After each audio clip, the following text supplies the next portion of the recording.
Super cement, सस्ता नहीं सबसे अच्छा।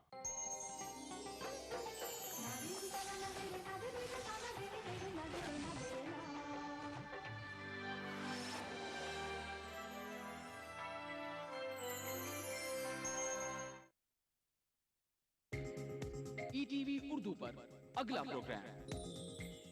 इस प्रोग्राम को पेश करने में ताउन कर रहे हैं Shri ultra red oxide, Bharat का एकमात्र जंग रोधक सीमेंट।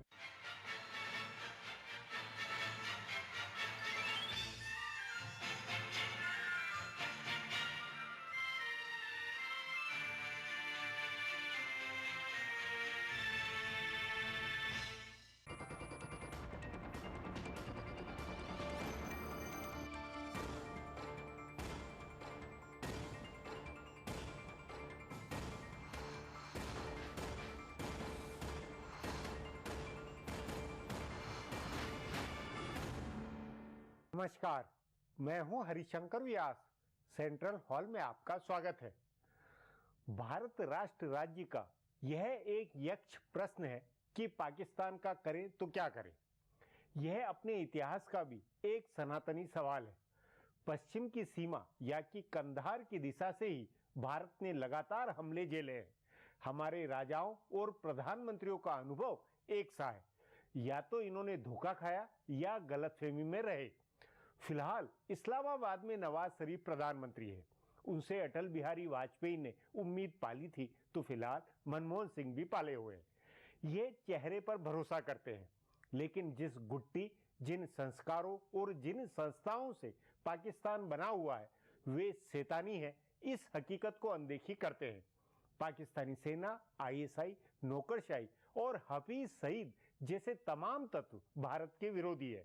ये एक तरफ और नवाज शरीफ का चेहरा दूसरी ओर।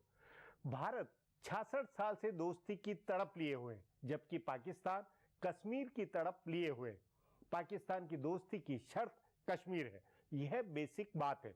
बावजूद इसके डॉक्टर मनमोहन सिंह दोस्ती की उम्मीद में है। क्या गलतफहमी पालना, धोखा खाना यह नहीं है?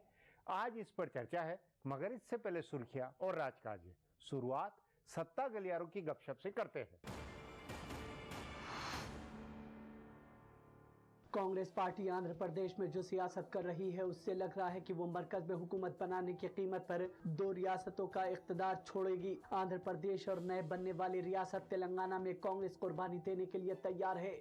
जराये के मुताबिक कांग्रेस आंध्र प्रदेश में सबसे बड़ी पार्टी के तौर पर उभरने वाले रहनुमा के तौर पर जगन मोहन को देख रही है। उनके साथ कांग्रेस लीडर की बातचीत हुई है और इंतखाबात के बाद कांग्रेस और जगन की वाईएसआर कांग्रेस एक साथ आएंगे। वाईएसआर के अरकान की मदद मरकज में कांग्रेस को मिलेगी और बदले में कांग्रेस रियासत में जगन की हुकूमत बनवाएगी। इसी तरह तेलंगाना में अगर तेलंगाना राष्ट्र समिति का इंतजाम कांग्रेस में नहीं हुआ, तब भी दोनों के बीच तालमेल होगा और कांग्रेस को नई रियासत में टीआरएस का वजीर आला मानने में कोई दिक्कत नहीं है। अगर वजीर आला की कुर्सी की शर्त पर चंद्रशेखर राव इंतजाम चाहते हैं, तब भी कांग्रेस को दिक्कत नहीं है। किसी भी शर्त पर जगन और चंद्रशेखर राव से कांग्रेस को तालमेल करना है। कांग्रेस का मानना है कि ये दोनों ही आंध्र प्रदेश में कांग्रेस का मुतबादिल हैं और जब ये दोनों साथ आ जाएंगे तो फिर रियासत की ज्यादातर सीटें यूपीए के पाले में आ जाएंगी। रियासती कांग्रेस के बड़े लीडर मुखालफत करेंगे तो उन्हें हुकूमत बनने पर मरकज में अहम वजारत मिल जाएगी। कांग्रेस पार्टी की इंतखाबी हिकमत अमली में झारखंड के बाद अब बिहार की बारी है। झारखंड में कांग्रेस ने झामुमो के साथ इंतखाबात से कबल इत्तेहाद कायम कर लिया है। रियासत की 14 में से सिर्फ 1 लोकसभा सीट कांग्रेस के पास है, लेकिन अगले इलेक्शन में झामुमो से इत्तेहाद में कांग्रेस 10 सीट पर इलेक्शन लड़ेगी और उसे कम से कम 5 सीट जीतने का भरोसा है। अब कांग्रेस की नजर बिहार में अपनी 2 सीटों को बढ़ाकर 5 करने पर है। माना जा रहा है कि खुसूसी रियासत के दर्जे के तय उसूलों में बदलाव के लिए बनाई गई रघुराम राजन कमेटी की रिपोर्ट अगले 2 हफ्ते में आ सकती है। इस रिपोर्ट की बुनियाद पर उसूलों में जो बदलाव किए जाएंगे, उससे बिहार को खुसूसी रियासत का दर्जा मिल जाएगा। हालांकि उसके तहत रियासत को कितना फायदा होगा, ये नहीं कहा जा सकता है। क्योंकि जराये के मुताबिक खुसूसी दर्जे वाली रियासतों को मिलने वाले फायदे में भी कुछ तखफीफ की सिफारिशात हो सकती हैं। बहरहाल कांग्रेस का मकसद इतने से भी पूरा हो जाएगा कि बिहार को खुसूसी रियासत की फेहरिस्त में लाया गया। वजीर आला नीतीश कुमार ने कहा है कि जो बिहार को खुसूसी रियासत बनाएगा उसको वो हिमायत करेंगे। चुनांचे राजन कमेटी की रिपोर्ट के बाद जदयू और कांग्रेस के इत्तेहाद का रास्ता साफ हो जाएगा। कांग्रेस पार्टी के रहनुमा कमाल कर रहे हैं। मुल्क का कोई भी अफसर या समाजी कारकुन कांग्रेस हुकूमत की पॉलिसियों पर तनकीद करता है तो कांग्रेस के लिए जान उसे बीजेपी का आदमी बताने लगते हैं।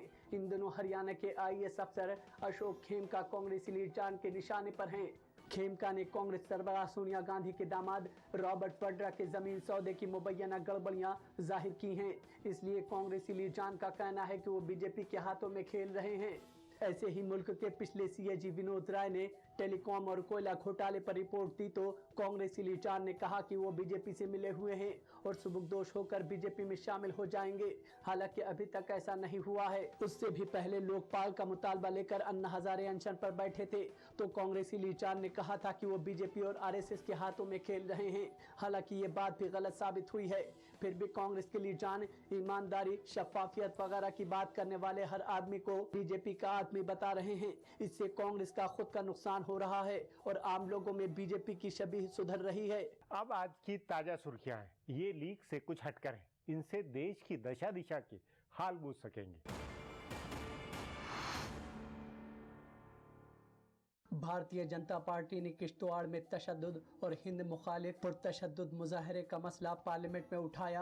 राज्यसभा में हिज़्ब इख्तिलाफ के रहनुमा अरुण जेटली ने रियासती हुकूमत को कटघरे में खड़ा करते हुए कहा कि जुमा को 7 घंटे तक किश्तवाड़ में तशद्दुद का नंगा नाच होता रहा और पुलिस व इंतजामिया खामोश तमाशाई बने रहे। जेटली ने कहा कि किश्तवाड़ का वाकया नज़्ब व नस्क का मसला नहीं है बल्कि हिंदुस्तान की सालमियत और यकजहती का मामला है।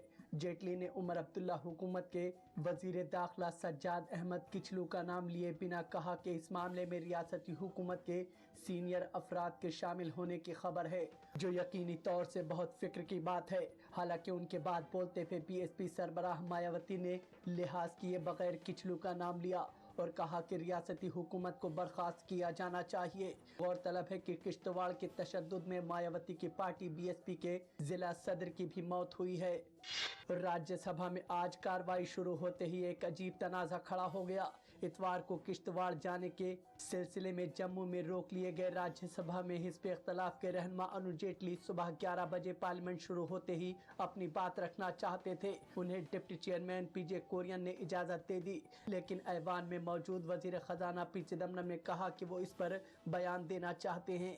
लेकिन कुरियन इस बात पर अड़ गए कि उन्होंने जेटली को पहले बोलने का मौका दिया है और हुकूमत की जानिब से उन्हें बयान देने की कोई पहले से इत्तला नहीं मिली है। बहरहाल बाद में चिदम्बरम ने हुकूमत की जानिब से बयान दिया और रियासती हुकूमत का दिफा करते हुए कहा कि फसाद भड़कने के बाद पुलिस ने कार्रवाई की थी। हालांकि उन्होंने माना कि 9 अगस्त को जुलूस में शामिल लोग हिंद मुखालिफ नारेबाजी कर रहे थे। चिदम्बरम ने कहा कि दोनों फरीक की जानिब से पथराव हुआ।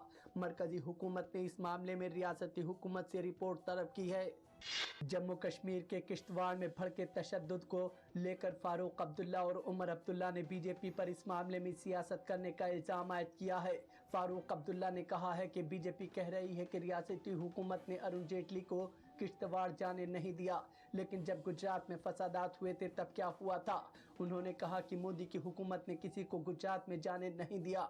उमर अब्दुल्ला ने ट्वीट कर कहा कि बीजेपी के वजीर आजम के दावेदार ने कई दिनों तक फौज की तैनाती का इंतजार किया था और आज तक माफी नहीं मांगी है।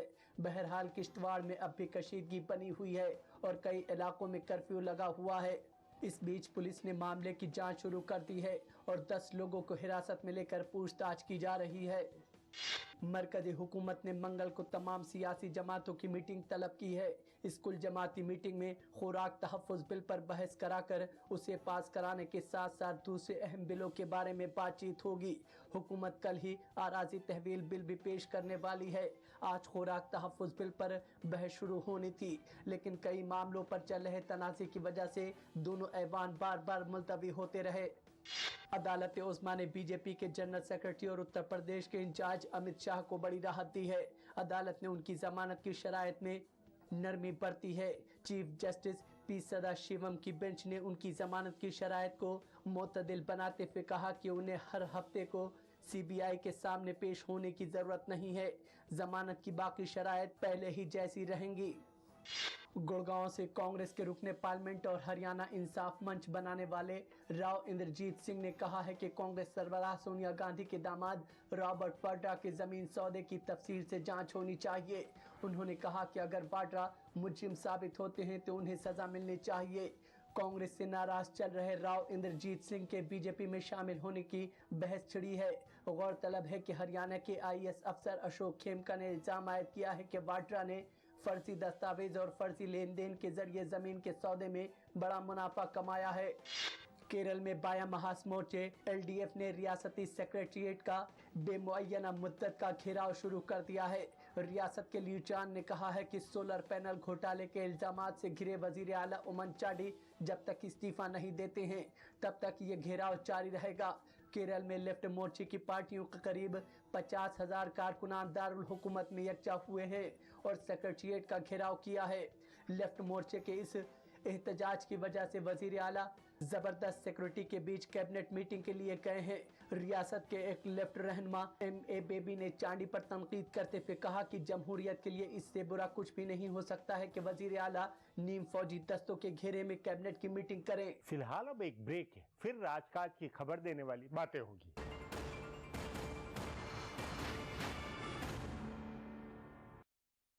मुझे बनाने का शौक था बचपन से, और बड़े भैया को गिराने का ताकत नहीं थी ना, डरता था। आज 20 साल बाद मैं इंजीनियर हूँ। अब मेरी कोई भी बनाई हुई चीज किसी से नहीं डरती, क्योंकि आज मेरे पास ताकत है। UltraTech cement, the engineers choice, क्योंकि इस सीमेंट में जान है। राजस्थान सरकार के 4.5 साल बेमिसाल आवासन मंडल ने भी किया कमाल। राज्य भर में 25,000 से ज्यादा मकानों का कुशल इंजीनियरों की देखरेख में निर्माण कर हर वर्ग के साथ ही गरीबों को भी दी अपने घर की सौगात।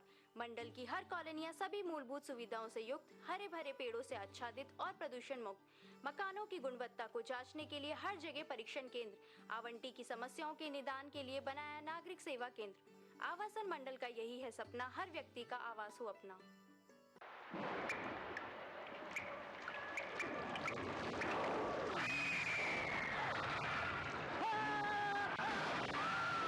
अगर सीमेंट जंग रोधक न हो तो जानलेवा हो सकता है। Shri ultra red oxide, Bharat का एकमात्र जंग रोधक सीमेंट।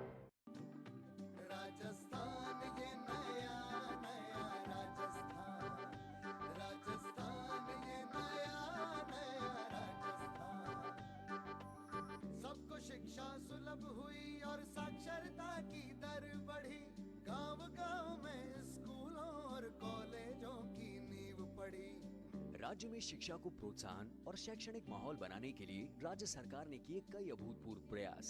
राज्य में निशुल्क एवं अनिवार्य बाल शिक्षा अधिनियम को प्रभावी ढंग से लागू कर 7,25,000 ड्रॉप आउट स्कूल बच्चों को जोड़ा मुख्य धारा से। राज्य में 2,184 राजकीय उच्च प्राथमिक विद्यालयों को माध्यमिक विद्यालयों में और 418 माध्यमिक विद्यालयों को उच्च माध्यमिक स्तर में क्रमोन्नत करने के साथ ही 667 विद्यालयों में विज्ञान एवं वाणिज्य संकाय शुरू किए। साथ ही राजीव गांधी डिजिटल विद्यार्थी योजना के तहत कक्षा 10 व 12 की परीक्षा मेरिट के आधार के प्रथम 10-10 हजार विद्यार्थियों को तथा सभी राजकीय उच्च प्राथमिक विद्यालयों के 8वीं कक्षा में प्रथम स्थान प्राप्त करने वाले विद्यार्थियों को 14 इंच आकार के गुणवत्तापूर्ण लैपटॉप। इसके अलावा बजट 2013-14 में राजीव गांधी डिजिटल विद्यार्थी योजना का विस्तार कर कक्षा 8वीं में दूसरे से 11वें स्थान पर रहने वाले बालक बालिकाओं को टैबलेट पीसी वितरण। वित्तीय वर्ष 2013-14 की बजट घोषणा के अनुसार 1000 नए प्राथमिक विद्यालय, 1000 प्राथमिक विद्यालयों को उच्च प्राथमिक, 1000 उच्च प्राथमिक विद्यालयों को माध्यमिक एवं 600 माध्यमिक विद्यालयों को उच्च माध्यमिक विद्यालयों में क्रमोन्नत किया जाएगा।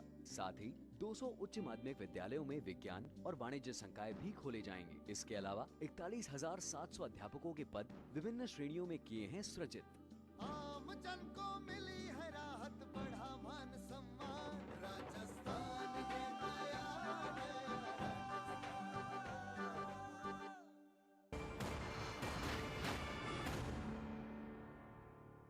ब्रेक के बाद आपका स्वागत है। हाशिए में इधर उधर कई बातें व घटनाएं दबी हुई होती है, इनका खासा राजनीतिक अर्थ होता है। उन्हीं में से अब पेश है राजकाज की कुछ बातें। अगले लोकसभा इलेक्शन के लिए तमाम इलाकाई लीडरान ने जबरदस्त अपना हदफ तय किया है। मगरबी बंगाल की वजीर आला ममता बनर्जी ने रियासत की 42 में से 30 सीटें जीत लेने का हदफ तय किया है। उनके करीबी रुकने पार्लियामेंट और साबिक मरकजी वजीर मुकुल राय ने कहा है कि तृणमूल को कम से कम 30 सीटें मिलेंगी। इसी तरह तमिलनाडु की वजीर आला जयललिता की पार्टी ने रियासत की 39 में से 30 सीटें जीतने का हदफ तय किया है। एक मजेदार इत्तेफाक यह है कि बिहार में नीतीश कुमार की पार्टी जनता दल यू ने भी रियासत की 40 में से 30 सीटें जीतने का हदफ तय किया है। एक इत्तेफाक ये भी है कि पिछले दिनों हुए अलग अलग इंतखाबी सर्वे में जयललिता और नीतीश कुमार को वजीर आजम के दौड़ में मजबूत उम्मीदवार बताया गया है। बहरहाल तीनों वज़राए आला का 30-30 सीटों का हदफ है, जबकि उत्तर प्रदेश के वजीर आला अखिलेश यादव के वालिद मुलायम सिंह यादव ने 40 सीटों का हदफ तय किया है। सुब्रमण्यम स्वामी ने चक्र में हल्दर किसान के इंतखाबी निशान वाली जनता पार्टी का बीजेपी में इंजमाम कर दिया है। ये बिल्कुल हाशिए की पार्टी थी और हिंदुस्तान की सियासत में इसका कोई वजूद नहीं बचा था, लेकिन ये मुल्क में पहली गैर कांग्रेस हुकूमत बनाने वाली पार्टी थी। अब इसका वजूद खत्म हो जाएगा।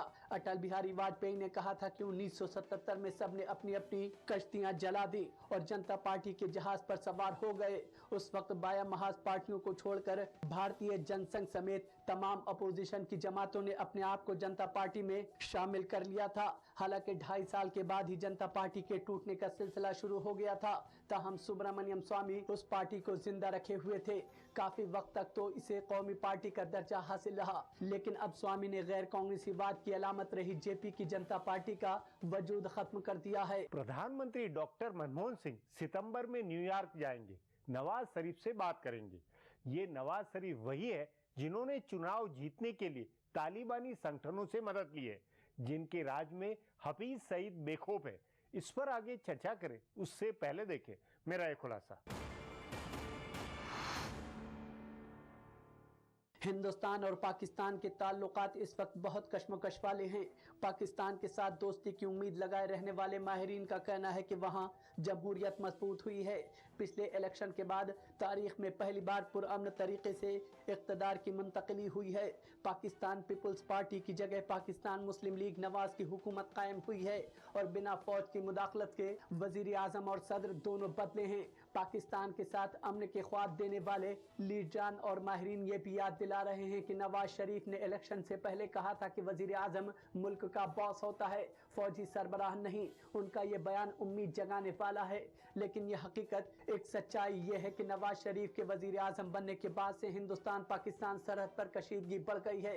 पाकिस्तानी अफवाज की जानिब से हमले तेज हो गए हैं और दरअंदाजी की भी कोशिशें बढ़ी हैं। गुज़िश्ता दिनों पुंछ सेक्टर में पाकिस्तानी फौजियों ने हिंदुस्तान की सरहद में दाखिल होकर 5 जवानों का कत्ल कर दिया। अगर मीडिया की खबरों पर यकीन किया जाए तो इस हमले में पहले पाकिस्तान के सबसे खूंखार इंतहा पसंद तंजीम लश्कर तैयबा के सरबराह हाफिज सईद ने सरहद का दौरा किया था और वहां पाकिस्तानी फौज की बॉर्डर एक्शन टीम के अरकान से मुलाकात की थी।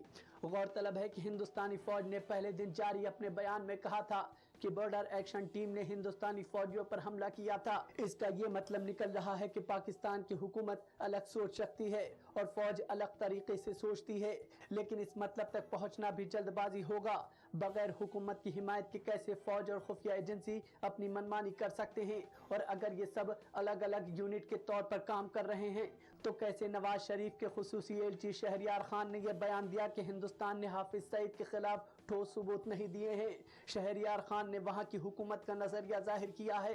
हिंदुस्तान ने सईद के खिलाफ कई डॉसियर दिए हैं जिनमें इस बात के पुख्ता सबूत है कि मुंबई हमले की साजिश सईद ने रची थी, लेकिन पाकिस्तान हुकूमत, पुलिस और वहां की अदलिया सईद के खिलाफ कोई कार्रवाई नहीं करती है। अपने इंतखाबी तकरीर में नवाज शरीफ ने चाहे जो भी बातें कही हों, लेकिन कौमी मीडिया की ये भी खबर है कि उन्होंने तालिबान की मदद ली। इंतखाबात में सबसे मकबूल बताए जा रहे इमरान खान की पार्टी तहरीक इंसाफ की शिकस्त के पीछे तालिबान और फौज दोनों का हाथ बताया जा रहा है। यानी फौज और सख्तगीर तालिबानी लीडरान ने इमरान खान के मुकाबले नवाज शरीफ को इलेक्शन में जितवाया तो उसकी कोई बड़ी वजह होगी। दरअसल नवाज शरीफ के पसे पुश्त हिंदुस्तान को धोखा देना और हिंदुस्तान पर हमला करना पाकिस्तानी फौज के लिए आसान रहा है। करगिल के वक्त भी पाकिस्तानी फौज ने शरीफ की आड़ ली थी। इस बात के पुख्ता सबूत हैं कि तब भी शरीफ को सब कुछ पता था, इसलिए यह मानने की कोई वजह नहीं है कि इस बार फौज और खुफिया एजेंसी की करतूत नवाज शरीफ नहीं जानते होंगे, इसलिए हिंदुस्तान को मुहतात रहना चाहिए और अपनी खारजा व दिफाई पॉलिसी शरीफ की शक्ल देखकर नहीं, अपनी जरूरत देखकर तय करनी चाहिए। ये मानकर तय करना चाहिए कि शरीफ हो या फिर भुट्टो, हिंदुस्तान भरोसा करके धोखा ही खाएगा। अब एक ब्रेक है, उसके बाद पाकिस्तान से रिश्तों पर चर्चा करेंगे।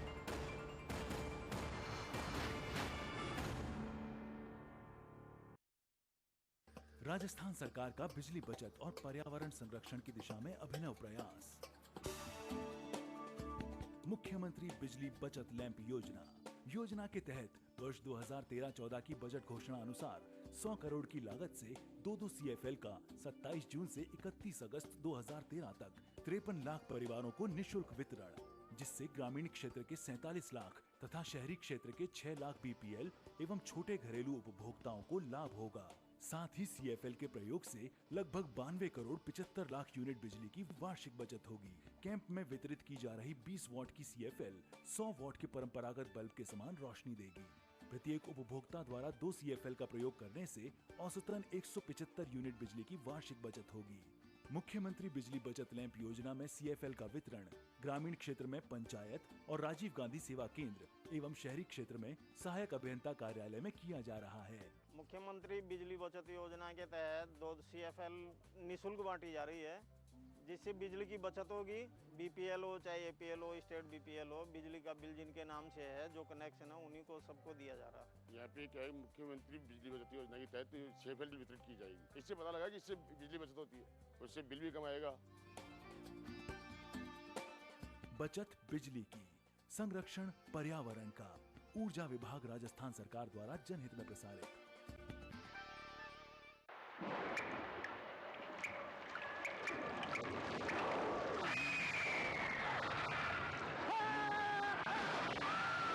अगर सीमेंट जंग रोधक न हो तो जानलेवा हो सकता है। Shri ultra red oxide, Bharat का एकमात्र जंग रोधक सीमेंट। कहाँ चली? ट्यूशन। माँ मैं ट्यूशन चली। आज ट्यूशन जल्दी जल्दी खत्म करेंगे, मुझे पिक्चर देखने जाना है। अकेले अकेले जा रही है? कौन सी पिक्चर? पहले मैथ्स वाली, फिर हिंदी वाली। ओके ओके सोना है। फर्क है सॉलिड दिमाग का। हर हफ्ते लो आयरन की सिर्फ एक नीली गोली। ये खून में आयरन की मात्रा बढ़ाए, दिमाग और शरीर एकदम सॉलिड बनाए। सरकारी स्कूलों और आंगनबाड़ी केंद्रों में निःशुल्क उपलब्ध। सॉलिड बनो इंडिया, भारत सरकार की पहल। राजस्थान ये नया नया राजस्थान, राजस्थान ये नया नया राजस्थान। देश एवं प्रदेश का विकास सभी वर्गों एवं समुदायों की भागीदारी से ही संभव है। इसी बात को ध्यान में रखते हुए राज्य सरकार ने अल्पसंख्यक समुदाय को मुख्य धारा से जोड़ने के लिए बनाई नीतियां और की घोषणाएं। प्रदेश में केंद्र सरकार के समान अल्पसंख्यकों के सर्वांगीण विकास और उनके समुचित संरक्षण के लिए अलग से अल्पसंख्यक मामलात विभाग का गठन किया। अल्पसंख्यकों को बेहतर कारोबारी माहौल और ऋण मुहैया कराने के लिए राजस्थान अल्पसंख्यक वित्त एवं विकास निगम द्वारा अल्पसंख्यकों को ऋण उपलब्ध कराने हेतु संसाधन जुटाने के लिए राज्य सरकार द्वारा दी जाने वाली गारंटी राशि 25 करोड़ रुपए से बढ़ाकर की 100 करोड़ रुपए। साथ ही 2013-14 के बजट में 200 करोड़ रुपए के प्रारंभिक अंशदान से अल्पसंख्यक विकास कोष के गठन की घोषणा के साथ ही अल्पसंख्यक बाहुल्य शहरों एवं पंचायत समितियों के लिए केंद्र सरकार के मल्टी सेक्टोरियल डेवलपमेंट प्रोग्राम के तहत प्रत्येक शहर एवं पंचायत समिति हेतु 10 करोड़ के विकास कार्य प्रस्तावित। इसके अलावा अल्प आय वर्ग के अल्पसंख्यकों के द्वारा उद्यम स्थापित करने के लिए बैंक से ऋण लेने पर ब्याज अनुदान के साथ ही महिला उद्यमियों के लिए ऋण आवंटन की प्रक्रिया को सरल कर अल्पसंख्यक वर्ग की महिला उद्यमियों द्वारा ऋण चुकाने पर संपूर्ण ब्याज की छूट। आम जन को मिली है राहत, बढ़ा मान सम्मान। राजस्थान ये नया नया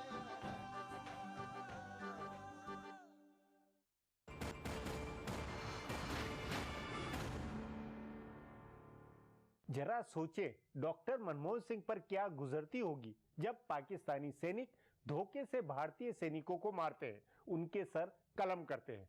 बावजूद इसके वे कैसे सोचते होंगे कि पाकिस्तान से पटेगी, वे कैसे बातचीत से सुलह की उम्मीद पाले हुए हैं। इस पर चर्चा के लिए आज मेरे साथ वरिष्ठ पत्रकार अशोक टंडन है। अशोक जी, 5 भारतीय सैनिकों की हत्या के बाद से पाकिस्तान की सीमा की तरफ से लगातार गोलीबार है। मतलब ये पाकिस्तान का व्यवहार समझ में नहीं आ रहा है कि एक तरफ इतना जब भारत में विवाद हुआ है उसके बाद भी गोलीबारी हो रही है। आखिर पाकिस्तान क्या मैसेज दे रहा है? क्या नवाज शरीफ अलग है और पाकिस्तान की सेना अलग है? देखिए, गोलीबारी सीमा पर कोई नई बात नहीं है जी। कई सालों से चलती आ रही है। लेकिन नवाज शरीफ के इलेक्शन के तुरंत बाद से इस प्रकार की जब हरकत होती है तो सचमुच में उसके पीछे क्या राज है ये जानना बहुत ज़रूरी है। ये भी सच है कि पाकिस्तान की फ़ौज कभी भी वहाँ के जो पॉलिटिकल हुक्मरान हैं उनके कंट्रोल में नहीं रही, और नवाज शरीफ के तो कभी भी नहीं रही। मुशर्रफ इनके बिल्कुल कंट्रोल में नहीं थे। और तीसरा एक और एस्पेक्ट क्या है कि कयानी अभी रिटायर होने वाले हैं और नया जनरल आने वाला है।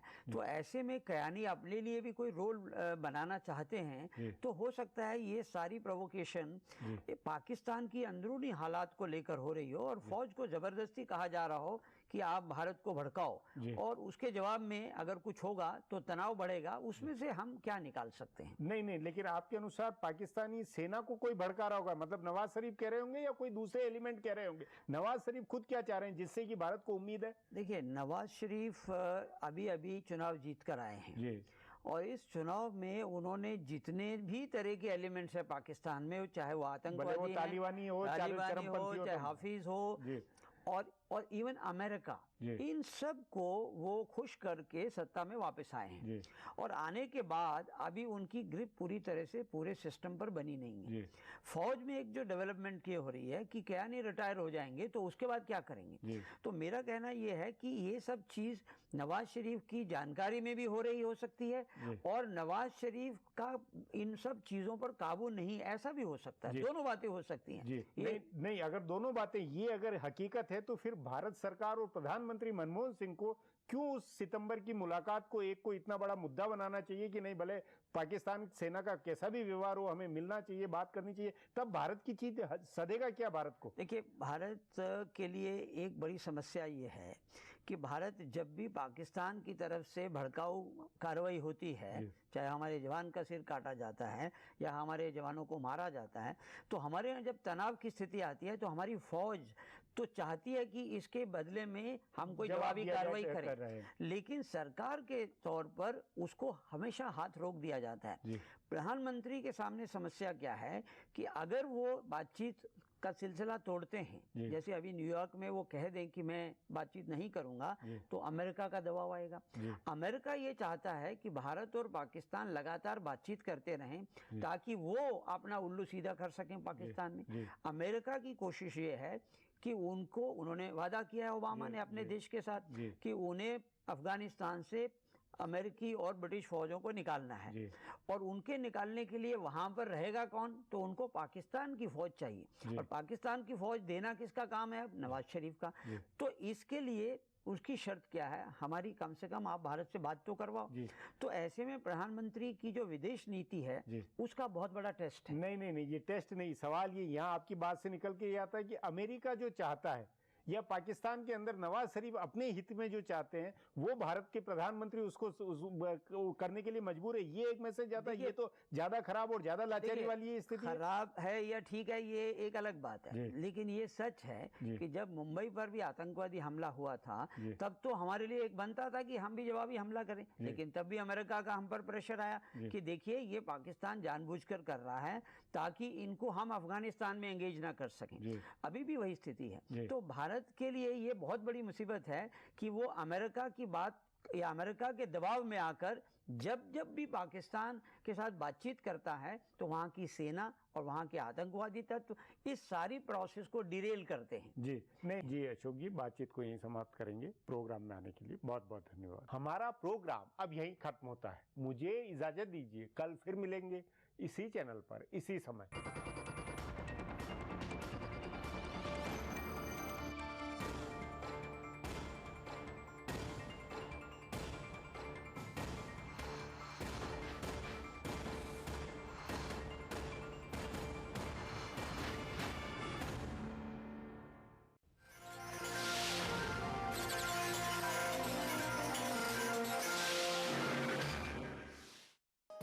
इस प्रोग्राम को पेश करने में ताउन किया Shri ultra red oxide, Bharat का एकमात्र जंग रोधक सीमेंट।